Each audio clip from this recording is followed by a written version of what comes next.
मैं आज आप लोगों के साथ शेयर करूंगी अपना मंथली राशन और मैं क्या मंगवाती हूँ। तकरीबन मैंने ये सब कुछ 8,000 रुपये में मंगवाया है और आप लोग कहते हैं ना कि मैं 35,000 में कैसे मैनेज करती हूँ, तो आज मैं डिटेल के साथ वीडियो आप लोगों के साथ शेयर करूँगी। 8,000 में ज़ाहिर है इतनी महंगाई होगी हुई है, ये कुछ चीज़ें जो मैंने बिल्कुल बचत करके मंगवाई हैं और मेरी यही कोशिश थी कि इस दफ़ा राशन थोड़ा सा कम ही मंगवाऊँ क्योंकि इस दफ़ा ईद है। आगे मैं क्या करती हूँ, आगे मैं नूडल्स मंगवा लेती हूँ, स्पैगेटी मंगवा लेती हूँ, मैकरोनियाँ। लेकिन इस दफ़ा मैंने ऐसी कोई चीज़ नहीं मंगवाई, लेकिन जो ज़रूरत की चीज़ें सिर्फ वो ही मैंने मंगवाई हैं। और साथ अल्हम्दुलिल्लाह से मैंने ईद की तमाम तैयारियां कर ली हुई हैं, शॉपिंग भी कर ली हुई है, सफाइयाँ भी कर ली हुई हैं। लेकिन कुछ चीज़ें जो थी ना वो थी, कपड़ों की मशीन लगानी थी मैंने। काफ़ी सारे कपड़े हो गए थे, बेडशीट्स वगैरह थी। उसके बाद एक रग पड़ी हुई है वो धोने वाली है। कंबल मेरा पड़ा हुआ था सर्दियों वाला, तो मेरा आज दिल था कि उस कंबल को मैं भिगो के रख देती हूँ तो वो साफ़ हो जाएगा। अच्छा, मैं आती हूँ राशन की तरफ। अस्सलाम वालेकुम, कैसे हैं आप सब लोग? उम्मीद करती हूँ आप सब ठीक ठाक होंगे, मज़े में होंगे। अल्हम्दुलिल्लाह से मैं भी ठीक ठाक हूँ। राशन की तरफ आते हैं। सबसे पहले तो मैं आप लोगों को बता दूँ कि पिछली दफ़ा आप लोगों ने बोला था ना कि आप पाकिस्तान की चीज़ें यूज़ करें, वो मंगवाया करें। तो मैंने कोशिश की कि इस दफ़ा मैं ज़्यादातर जितनी भी मेड इन पाकिस्तान की ना वो चीज़ें यूज़ करती हूँ। देखिए, बाज़ दफ़ा वही चीज़ जिस शॉप से हमने लेकर आनी है ना, वो शॉप हमें उसी से चीज़ें मिलनी है। क्योंकि मैं कोशिश कर रही थी कि हमें सैलरी मिल जाए, लेकिन सैलरी हमारी कहीं रुक गई हुई है, जिसकी वजह से बहुत ज़्यादा परेशान हुई हुई थी मैं। तो सैलरी नहीं थी मिल रही, तो फिर मैंने ये किया कि जहाँ से हम लोग राशन लेकर आते हैं, ग्रोसरी का सामान लेकर आते हैं, वहीं से फिर मैंने अपने हस्बैंड को लिख के दी कि आप ले आएँ, फिर हम उनको पैसे दे देंगे बाद में। यहाँ पे तकरीबन 8,000 रुपये का कुछ राशन आया था, जो मैं देख रही थी वाक़ई में महंगाई बहुत ज़्यादा हो गई हुई है। आप सामने कोल्ड ड्रिंक वगैरह देख रहे होंगे, आप बोलेंगे ये तो पाकिस्तान की नहीं है। मैं आप लोगों को बता दूँ कि मैंने आप लोगों को बताया ना कि ईद आ रही है और ईद के पास आके ज़ाहिर है मेहमान वगैरह घर में कोई ना कोई आता रहता है, तो फिर मैंने कोल्ड ड्रिंक भी उसी शॉप से मंगवा ली थी। ये है कि वो हमारे जानने वाले हैं, वो हमें लेस प्राइस में दे देते हैं। हमने उनसे जितना भी मैंने लिख के भेजा था ना कि आप कोशिश करें कि पाकिस्तान की चीज़ लेकर आएँ, फिर उनके पास ये वाली कोल्ड ड्रिंक थी और कोल्ड ड्रिंक कोई नहीं थी। मेहमानों ने आना होता है तो फिर यही यूज़ हमने कहा चलो कर लेते हैं। उसके बाद मैंने तुख मलंगा मंगवाया हुआ था, केचप मंगवा ली थी और राजमा मंगवा लिया था, और लोबिया जिसको आप लोग बोलते हैं सुरख लोबिया मैंने मंगवा लिया था, चने की दाल, और साथ मैंने 2 किलो चावल मंगवा लिए थे। चावल जनाब 400 रुपये किलो हैं और मैंने 2 किलो मंगवाए थे तो 800 रुपये के आए थे। मैं हमेशा यही कोशिश करती हूँ कि मैं ना थोड़ी-थोड़ी चीज़ें मंगवा लिया करूँ, चलो पैसे बच जाया करेंगे। लेकिन इस दफ़ा मैंने ये उम्मीद नहीं थी कि 8,000 का राशन आएगा, क्योंकि मैंने इस दफ़ा बहुत कम चीज़ें मंगवाई हुई थी। पता ही नहीं चला कि 8,000 रुपया कैसे बन गया। अच्छा, मैं आगे ना ऑयल का पैकेट मंगवाती होती हूँ। मैं हमेशा ऑयल के ना 3 पैकेट मंगवाती हूँ। तो मेरी यही कोशिश होती है कि पहले 10 दिनों में 1 पैकेट, दूसरे 10 दिन में दूसरा पैकेट ना यूज़ हो जाया करे। लेकिन इस दफ़ा मेरे हस्बैंड जो थे ना वो ऑयल की पूरी बोतल ले आए थे उठा के। तो अब देखते हैं इसका तजर्बा कैसा रहता है। वो ये होता है ना कि हम सरफे से इस्तेमाल करते हैं। ऑयल की बोतल मुझे समझ ही नहीं आती कि यार इतनी जल्दी इस्तेमाल हो जाती है। ज़ाहिर है पकोड़े बनाने होते हैं, बेटा स्कूल जाता है, फिर उसके लिए लंच में फ्राइज़ बनाने होते हैं, कोई ना कोई चीज़ बनानी होती है, तो फिर मेरे लिए ये बड़ा मसला होता है। उसके बाद जी मैंने कुछ ये चीज़ें जो मैंने मंगवाई हैं ना, ये सारी ज़रूरत की चीज़ें हैं, इसमें कोई एक्स्ट्रा चीज़ मैंने नहीं मंगवाई। अच्छा, मैं हमेशा कॉस्मेटिक का सामान जितना भी होता है ना, वो भी इन्हीं की शॉप से मंगवा लेती होती हूँ। मैं किसी मार्ट से या किसी बड़े माल से नहीं मंगवाती। मेरी यही कोशिश होती है कि मैं ना छोटी सी जो हमारे इधर स्टोर है ना हमारे घर के पास, तो मैं वहीं से मंगवा लिया करूँ। तो यहाँ पे मैंने ना क्या किया कि मैंने ना जो चीज़ें मंगवाई थी ना, मेरा ये दिल था कि मैं चेक करके इनको ना फिर रखती हूँ, अच्छा कैबिनेट में ना। तो यहाँ पे मैं देख रही थी जो ऑयल की बोतल थी ना, ये भी पैक ही थी। उसके बाद जो शैम्पू मैंने मंगवाया था अपने लिए, मैं यही कोशिश करती हूँ, मैं कहती हूँ जहाँ से मुझे थोड़ा सा बचत हो रही है ना, मैं वहीं से चीज़ें मंगवा लिया करूँ। अच्छा, वो भाई इतने ज़्यादा अच्छे हैं ना कि वो हमारी इतनी हेल्प कर देते हैं कि चलो कोई मसला नहीं है, हफ़्ते बाद पैसे दे जाएँ, 2 दिन बाद पैसे दे जाएँ।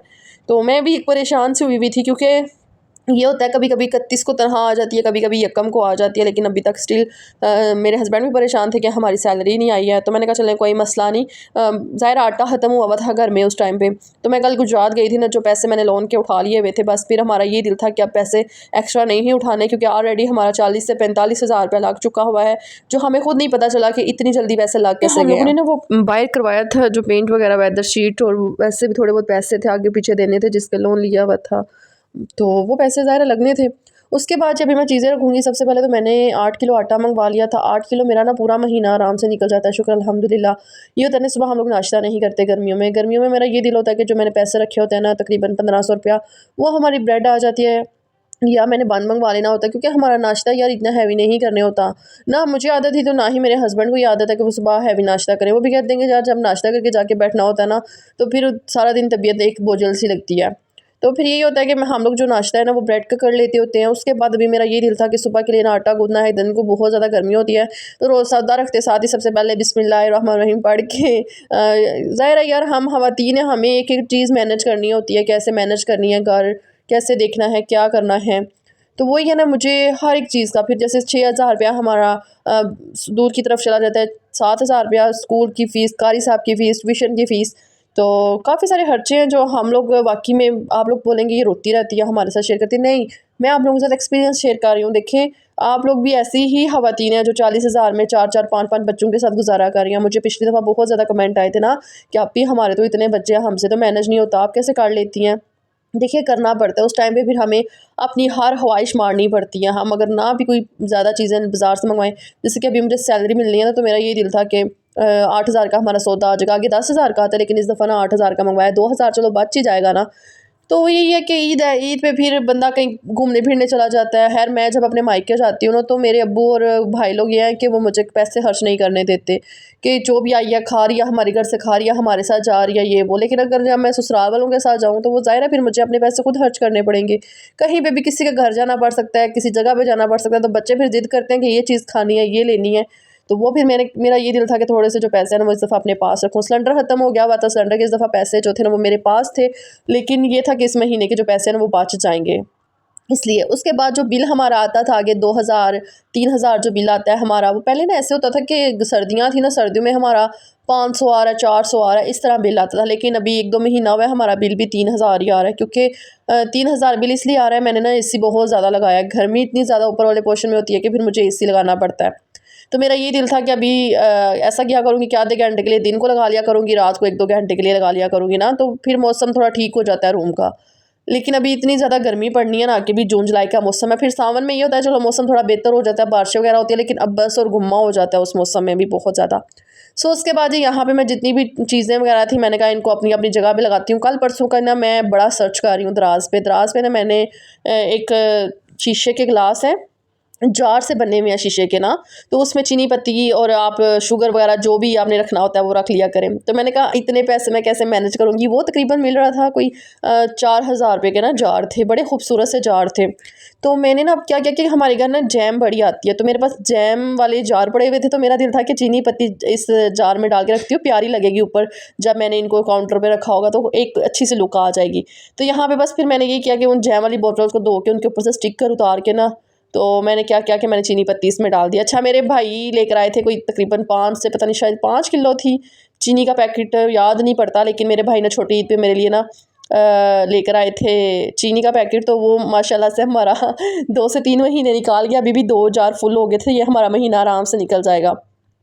उसके बाद जो बाकी मैक्रोनियाँ पड़ी हुई थी ना, वो पिछले महीने की पड़ी हुई थी, मैंने काफ़ी ज़्यादा मंगवा ली थी, फिर हमने एक ही दफ़ा बनाई है, तो उसके बाद वैसी की वैसी पड़ी हुई हैं, इसलिए इस दफ़ा कोई चीज़ नहीं मंगवाई। केचप मैंने इसलिए एहतियातन ज़रूरी मंगवा लिया कि चलो यार ख़त्म हो जाएगी तो इस्तेमाल ही हमें आएगी, लेकिन फ्रिज में अभी मायोनीज़ भी पड़ी हुई है, केचप भी पड़ी हुई है। उसके बाद शैम्पू भी मैंने ऐसे ही मंगवा लिया था। गर्मी है ना, तो बंदा फिर डेली नहाए, डेली शावर ले। मैं आप लोगों को क्या बताऊँ कि गर्मी इतनी ज़्यादा हो गई है कि अभी वाक़ई में अभी मैं वॉइस ओवर करनी होती है ना, तो मुझे फ़ैन वगैरह ऑफ़ करना होता है। और बाकी 1-2 सवाल आप लोगों के थे कि आप किस ऐप पे वीडियोज़ बनाती हैं या क्या करती हैं? तो मैं आप लोगों को बता दूँ, मेरे ना सिंपल वीवो Y70 मोबाइल है, इस पे मैं वीडियोज़ बनाती हूँ, और एडिटिंग मैं InShot ऐप पे करती हूँ, और थंबनेल भी मैं InShot ऐप पे ही बनाती हूँ। अच्छा, कोई भी आपको हकीकत नहीं बताता कि आप किस मोबाइल से वीडियोज़ बना रही हैं, किस पे थंबनेल बना रही हैं, सब यही बोलेंगे कि जी ये ऐसे तो ऐसे है। ठीक है, मैं आप लोगों के साथ सच्ची बात बता रही हूँ। मैं चाहती हूँ कि मेरे साथ जितनी भी बहनें हैं जो कामयाब होना चाहती हैं, जो अपना चैनल बनाना चाहती हैं ना, वो हमेशा कोशिश करें, पहले अपना तजर्बा करें। ये नहीं है कि आप आते साथ ही चैनल बनाएं और आपने इसी पे मेहनत करनी है ना, आप पहले चैनल बनाएं, उस पर तजर्बा करें, आप सीखें। जब आप उस पे सीखेंगी, आप उस पे मेहनत करेंगी ना, फिर दूसरा चैनल बनाएं। तो ये कोशिश किया करें, ये ना क्या करें कि पहला चैनल बना लिया, बस इसी पे मेहनत करते जाना है, इसी पे कामयाबी मिलेगी, नहीं। ये मेरा तकरीबन चौथा चैनल है जिस पे मुझे आके कामयाबी मिलनी शुरू हुई है, क्योंकि मेरा एक तजर्बा बोल रहा है। मैंने 2020 में चैनल बनाया था और ये 2025 है, और यकीन करें कि मुझे किसी चीज़ का नहीं था पता, मुझे वॉइस ओवर नहीं थी करनी आती, पीछे पंखे की आवाज़ आ रही है, मेरी आवाज़ ही नहीं थी निकल रही होती, बाज़ दफ़ा मैं कैमरा ऐसे उठा के ऐसे ऐसे इतना हिला रही होती थी। तो वो मुझे तजुर्बा हुआ है कि यार जो चीज़ हम गलत कर रहे होते हैं ना, उसी से फिर ज़ाहिर है हमारे व्यूज़ नहीं आ रहे होते। तो हमेशा कोशिश करें, पहला जो चैनल बनाना ना आप लोगों का उस पर तजर्बा होना चाहिए, उस पर आप तजर्बे करें, आप वीडियोस बनाएं, कुकिंग के बनाएं, देखें आप इसमें कौन सी मिस्टेक कर रही हैं, इस पर व्यूज़ आ रहे हैं नहीं आ रहे। फिर आपका जब तजर्बा हो जाएगा फिर आप अपना एक नया चैनल स्टार्ट करें जिस पे आप लिखें माई फर्स्ट व्लॉग। इस पे लिखें आप कोई भी टिप्स वगैरह आप शेयर कर सकती हैं। मेरी इतनी सारी बहनें जो मेरे साथ जुड़ी हुई हैं जो मुझे कह रही होती हैं आप हमने भी चैनल बनाना है, हमारे भी बच्चे हैं, हमारे भी खर्चे बहुत ज़्यादा है, तो मैं उनको कहती हूँ आप बनाएं। लेकिन अभी फ़िलहाल देख लें, मैं आप लोगों को ये बिल्कुल सामने हूँ। मुझे तकरीबन 1.5 साल हो गए ये चैनल बनाए हुए और 8 महीने स्टिल दिन रात देखे बगैर मैंने वीडियोस अपलोड किए हैं। मैं जैसी भी हूँ, बीमार हो गई हूँ, लेकिन मैंने वीडियो उस टाइम पे अपलोड करनी है और उस स्टिल अभी तक मुझे पेमेंट नहीं रिसीव हुई। वो पता नहीं कौन सी लड़कियां होती हैं जो वीडियो आते साथ ही जो है ना चैनल बनाती हैं और पेमेंट आ जाती है उनकी। कसम से सच्ची बात बता रही हूँ, मेरे व्यूज़ भी वैसे ही हैं, मेरे व्यूज़ भी बहुत अच्छे आते हैं, लेकिन मेरी अर्निंग नहीं हो रही। मुझे अर्निंग अभी तक नहीं आई, जिस दिन अर्निंग आएगी आप लोगों को सबसे पहले ही बताऊंगी। लेकिन अभी फ़िलहाल जो बात पॉलिसी वगैरह यूट्यूब की होती है कि मैं कोई ऐसी बात ना कर दूँ जिस पर वायलेशन हो, लेकिन यकीन करें कि वाकई में यूट्यूब आपको इस तरह से इतने ज़्यादा पैसे नहीं देता व्लॉगिंग के चैनल पे जो व्लॉग बनाते हैं। लेकिन अगर आप ऐसे कोई टेक्नोलॉजी जैसे कि कोई आप लोगों को इन्फॉर्मेशन दे रहे हैं या कोई टेक्नोलॉजी बता रहे हैं, इस तरह कोई टीच कर रहे हैं ना, तो वो फिर उस पर आपको डॉलर्स वगैरह मिलते हैं। एक ये भी मसला था, ये मैंने कहा चले मैं आप लोगों के साथ शेयर कर देती हूँ कि देखिए वीडियो जब भी एडिटिंग करनी है ना, उसमें सिर्फ आप हो, आपका मोबाइल हो, पास आपके कोई बंदा ना हो, कि एक शोर होगा, पंखा होगा, आप वॉइस ओवर कर रही हैं तो फिर लोग भी तंग आ जाते हैं। दूसरा, मैं आप लोग कहते हैं आप बहुत ज़्यादा तेज़ बोलती हैं, तेज़ क्यों बोलती हैं, आराम आराम से बोला करें। मैं आराम से इसलिए नहीं बोलती ताकि आप लोग बोर ना हो जाए मेरी बातें सुन के। हमेशा मैंने जो इसकी वॉइस है ना वो 1.2K पे रखी होती है, इसकी स्पीड मैंने तेज़ की होती है ताकि आप लोग भी सुनने में आप लोगों को भी आसानी हो जाए, तो जल्दी जल्दी से वीडियो भी ख़त्म हो जाए। तो ये जो कुछ बातें थी जो मैंने आज आप लोगों के साथ शेयर करनी थी। उसके बाद मैंने तमाम चीज़ें जो थी ना, मसाले वगैरह जितने भी थे वो मैंने डाल के रख दिए थे। एक अच्छी सी साफ़ सुथरी सी लुक आ रही थी। उसके बाद इतना मैस क्रिएट हुआ था ना, अभी आटा गूंदना था, लेकिन मैंने कहा कि सबसे पहले मैं जितनी भी चीज़ें हैं ना इनको क्लोज़ कर लेती हूँ। अच्छा, मैंने अचार मंगवाया हुआ है, इतना मज़े का अचार है ना, मिक्स अचार है और बड़ा ही मज़े का। अच्छा, कभी कभी जैसे बारिश हो ना जिस दिन, उस दिन मैं पराठा बना लेती हूँ, लेकिन फिर पराठा खाने के बाद ना मुझे ऐसा लगता है जैसे मेरा कोलेस्ट्रॉल लेवल है ना वो हाई हो गया। आप लोग कहते हैं आप घर में ही एक्सरसाइज कर लिए करें, वॉक, डाइट वगैरह। देखिए डाइट मैंने बहुत की है, मैं सच्ची बात बता रही हूँ, मैं भूखी भी रही हूँ, मैं 2-2 3 दिन भूखी रही हूँ, लेकिन मुझे ज़रा फ़र्क नहीं पड़ता। जब तक मैं अपनी डॉक्टर से जाके मेडिसिन नहीं लूँगी, प्रॉपर वेट लॉस नहीं करूँगी, मेरा वेट नहीं कम होगा। क्योंकि मेरी इतनी एज नहीं है जितना ज़्यादा मेरा वेट गेन हो गया है, और मेरा वेट काफ़ी ज़्यादा गेन हो गया। जैसे मेरी 2 बेटियों की डेथ हुई है, उससे पहले मेरे 5 से 6 मिसकैरेजेस वगैरह हुए हैं, तो वो बड़े मसाइल मेरे अंदर आए हुए हैं। मुझे बहुत ज़्यादा एक शुगर का मसला, ब्लड प्रेशर का मसला, ये सब वेट गेन की वजह से हुआ है। हम प्रॉपर उसमें अपना ख्याल नहीं रख रहे होते। उसके बाद जब आप लोग मेरे ये व्लॉग देख सकते हैं पिछले वाले, जब मेरी लास्ट टाइम मेरी बेटी की डेथ हुई आज से 8 माह पहले, उसके बाद मैंने जो डाइट ली है वो सिंपल जो हम लोग खाते हैं घर की डाइट, कोई बकरा नहीं, कोई यखनिया नहीं, कोई कुछ नहीं, सिंपल डाइट लिया। तो वो ये होता है कि आप प्रॉपर डाइट लें। अभी कौन इतने इतने महंगे फ्रूट लेकर खाए और अपनी डाइटिंग स्टार्ट करे? कौन है वो जो फिले खाते हैं, चिकन के फिले, मटन, ये वो? यकीन करें कि हम कहते हैं हमारी रोटी से गुजारा हो जाए तो ये काफ़ी है। इतना ज़्यादा मुश्किल हो जाता है ना डाइटिंग में भी कि आप ये चीज़ खाएं, ब्राउन ब्रेड खाएं। ब्राउन ब्रेड भी बड़ी महंगी मिलती है, तो जो सिर्फ मैं अपने लिए मंगवाऊँ तो वो भी है। अच्छा, इस दफ़ा फिर मैंने अंडे जो थे ना, अपने हस्बैंड को बोला था अंडे ले आइएगा कि मैं अंडा ही खा लिया करूँगी सुबह नाश्ते में बस, तो दिन को मैं सलाद बना लिया करूँगी। तो वो फिर जनाब अंडे भी कोई नहीं थे। वो कहते हैं शाह वाले भाई के अंडे ख़त्म हुए हुए हैं। मैंने कहा चलो कोई मसला नहीं, जैसे ही सैलरी मिलती है तो हम पास ही शॉप है तो इधर से ना ले आएंगे अंडे वगैरह भी। तो चलो मैं अंडे से डाइटिंग स्टार्ट कर लेती हूँ। दूसरा, आप लोगों ने मुझे बोला था ना कि आप वो तुख मलंगा पी लिया करें, नीम गर्म पानी करके उसमें लेमन थोड़ा सा निचोड़ के, तो मैंने कहा चलो इस दफ़ा वो भी ट्राई करूँगी। ज़ाहिर आप लोग थोड़े थोड़े मशवरे देते रहते हैं ना, तो मैं साथ साथ वो पीक करती रहती हूँ। उसके इन बाद जी बस तमाम चीज़ों को मैं इनका अपनी जगह पे रखूँगी, जैसे कि दालें वगैरह थी। इस दफ़ा हमारे घर हो सकता है अब लोग जब कुर्बानी करवाते हैं ना तो गोश्त इतना ज़्यादा आ जाता है कि चलो फिर हमारी दालें कम ही बनती हैं।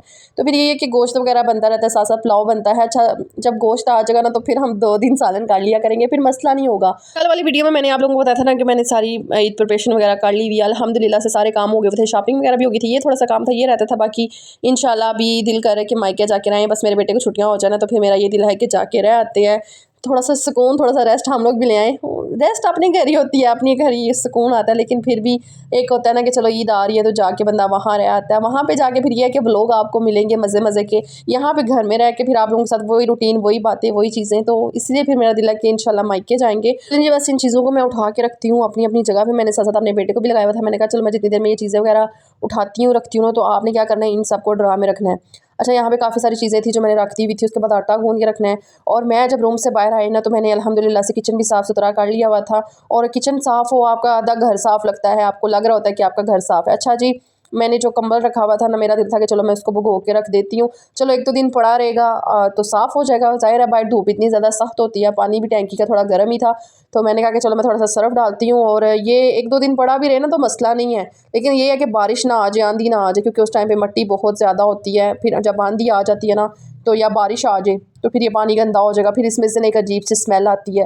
तो फिर मैंने कहा कि चलो अब ना ये करती हूँ कि इसको भिगो के रख देती हूँ। दूसरा मैंने रग निकाली हुई थी अपनी, रेड कलर की रग है मेरी, मीन के 10 साल हो गया मेरी शादी को, तो वो मेरी अम्मी ने मुझे दी थी उस टाइम पे ना, तब वो भी इस्तेमाल ही करती थी, उन्होंने भी अपने हाल में बछाई हुई थी।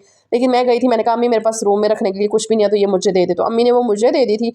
तो जब मैंने उसको बहुत ज़्यादा इस्तेमाल किया, वो फटना शुरू हो गई, तो फिर मैंने कैंची लेकर उसको काटा दरमियान से भी, साइडों से भी। वो जब काट दी तो वो छोटी सी होगी, तो मैंने कहा कि अब इंशाल्लाह जब पैसे मिलेंगे ना, तो मैं ये कोशिश करूँगी कि सबसे पहले अपने रूम का कारपेट ले लूँगी।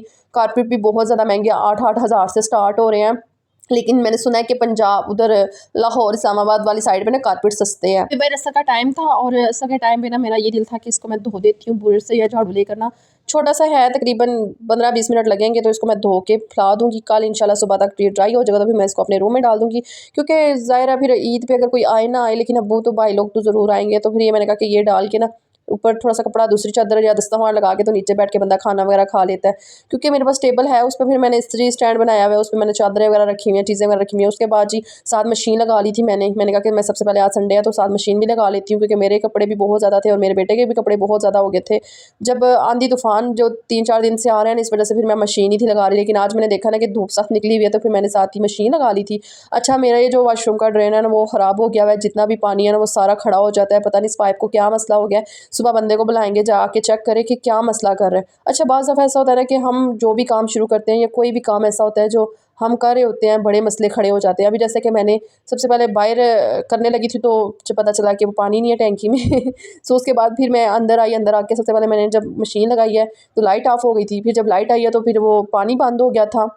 इतने ज़्यादा मसाइल होते हैं ना छोटे छोटे जो मिडिल क्लास लोग होते हैं इनकी लाइफ में। तो बस अभी मैंने अपने बेटे को कैमरा दिया, मैंने कहा आप मेरी थोड़ी सी वीडियो बना दो, क्योंकि आज मैंने सुबह का व्लॉग नहीं बनाया हुआ, तो आप मेरी थोड़ी सी हेल्प कर दो। तो कहता है ठीक है मम्मा, मैं बना देता हूँ। अच्छा, उसके बाद जी बाहर मगरिब की अजान हो गई हुई थी, और जब मगरिब की अजान हुई मैंने सारे कपड़े धो दिए हुए थे, लेकिन जो रग थी वो वैसी की वैसी पड़ी हुई थी। थक गई थी बहुत ज़्यादा, लेकिन फिर मैंने कहा कि नहीं, मैंने हिम्मत नहीं हारनी। जो भी थोड़े सा रग पड़ा हुआ है और बाहर से जो काम वगैरह करने वाला है वो कर लेती हूँ। उसके बाद मैंने हंडिया बनानी है, क्योंकि मेरे बेटे को भूख लग रही थी। वो कहता है मम्मा कुछ जल्दी से बना दे, मुझे भूख लगी हुई है। तो मैंने कहा मैं आपको सेवइयाँ जल्दी से बना देती हूँ। सबसे पहले मैं इसको धो के बाहर फैला दूँ ताकि बारिश ना आ जाए। जैसे कि मैंने कपड़े वगैरह धोए हैं ना, तो हवा इतनी तेज़ी से आना शुरू हो गई थी ना, तो मुझे लग रहा था कि फिर बारिश आई आज। मैं अंदर आ गई थी, आते साथ ही सबसे पहले मैंने थोड़ी सी सेवइयाँ बनानी है। उसके बाद हम तो आराम से खा लेंगे, क्योंकि मेरे हस्बैंड को भी भूख नहीं थी। अभी हमने शाम के टाइम में चाय पी ली थी, तो फिर मैंने कहा कि मैं सबसे पहले इसको सेवइयाँ बना देती हूँ, सेवइयाँ खा लेगा तो इसकी थोड़ा सा ना पेट पूजा हो जाए। मुझे दुआ में याद रखिएगा, इंशाल्लाह मिलेंगे एक अच्छी सी वीडियो के साथ। आज की वीडियो थोड़ी सी लंबी हो गई है, तो इंशाल्लाह कल वाला व्लॉग जो होगा ना, कल मैंने जाना है अपनी भाभी के साथ बाजार, क्योंकि भाभी की थोड़ी सी शॉपिंग रहती थी, तो वो आप लोगों के साथ शेयर करेंगे। ओके जी, खुदा हाफिज़।